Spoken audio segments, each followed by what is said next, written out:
अब सड़क पर नमाज पढ़ी तो थाने उठा ले जाएगी योगी की पुलिस।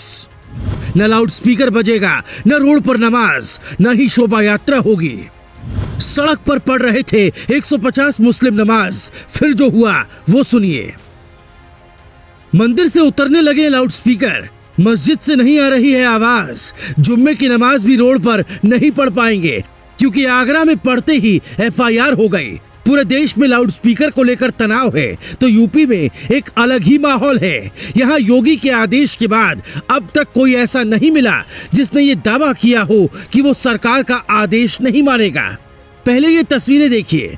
ये मथुरा का श्री कृष्ण जन्म स्थान है और ये मंदिर से सटी हुई है ईदगाह मस्जिद। दोनों धार्मिक स्थलों से लाउड स्पीकर हटा लिया गया है। मथुरा के शाही ईदगाह मस्जिद में लगे लाउड स्पीकर शुक्रवार को नहीं बजे। अजान तो हुई लेकिन आवाज बाहर नहीं आई। पास में ही कृष्ण जन्म स्थली से भी कोई आवाज नहीं आई। गोरखपुर के गोरक्षनाथ मंदिर की आवाज भी कम कर दी गई है। लेकिन आगरा में लाउड स्पीकर से भी बड़ा एक मामला आया है। रोड पर नमाज पढ़ते ही पुलिस पहुंच गई और फिर जो हुआ उसकी पूरी कहानी सुनिए। आगरा में इस कहानी की शुरुआत हुई 2 अप्रैल को। आगरा शहर में हनुमान चालीसा और नमाज पढ़ने को लेकर माहौल गर्म था। प्रशासन ने पहले ही मुसलमानों को समझाया था कि रोड पर नमाज नहीं पढ़ी जाएगी, लेकिन नहीं माने।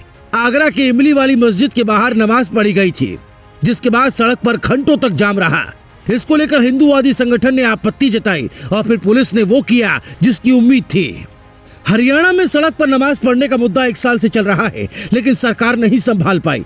यूपी में पुलिस ने सड़क पर नमाज पढ़ने से मना किया, लेकिन नमाज अदा की गई तो गिरफ्तारी होगी।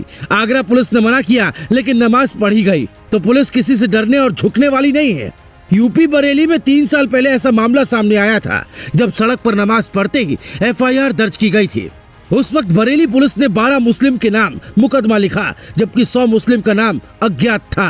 हालांकि आप आने वाले वक्त में इस तरह की खबरें और भी देखेंगे। यूपी की सड़क पर नमाज पढ़ना मुश्किल होगा, क्योंकि जब शोभा यात्रा पर रोक लग सकती है तो फिर नमाज पर क्यों नहीं। जब लाउड स्पीकर से दिक्कत हो सकती है तो सड़क जाम होने से क्यों नहीं। यूपी में योगी के राज में कहीं भी कोई भी कट्टरता दिखाना मुश्किल होगा। आगरा की खबर दावा करती है यूपी में सड़क पर नमाज पढ़ना मतलब जेल जाने का रास्ता चुनना होगा। यूपी के मुसलमानों को देखकर दूसरे राज्यों के मुसलमान हैरान हैं, क्योंकि यहाँ मुसलमानों ने योगी के आदेश को सिर आंखों पर रख लिया है। हालांकि अभी भी कुछ जगहों पर योगी के खिलाफ जाने की कोशिश होती है, लेकिन ऐसा नहीं करना चाहिए, क्योंकि आप सरकार के उस फैसले से नहीं लड़ पाएंगे जो जनता को पसंद हो। सरकार आपको जेल में रखेगी और आपकी गर्मी शांत हो जाएगी। यूपी में सड़क पर नमाज पढ़ने और लाउड स्पीकर के कारण भाईचारा खत्म होता रहा है, लेकिन अब ऐसा लगता है कि योगी यूपी को ऐसा मॉडल दे रहे हैं जो देश को स्वीकार करना ही होगा। यूपी में योगी का राज है। कोई ऐसा व्यक्ति CM नहीं है जो वोट बैंक के लिए यूपी को दांव पर लगा सकता है। इसलिए सबको उम्मीद है सबके धर्म का सम्मान हो, सब शांति से रहें, भाईचारा बढ़े, और अगर कोई कानून तोड़े तो उसे बताया जाए कि ये सरकार वोट के लिए माफ नहीं करेगी। हनुमान चालीसा वाले लोग हों या अजान वाले लोग, कार्रवाई दोनों पर होगी। Bureau report, global Bharat TV।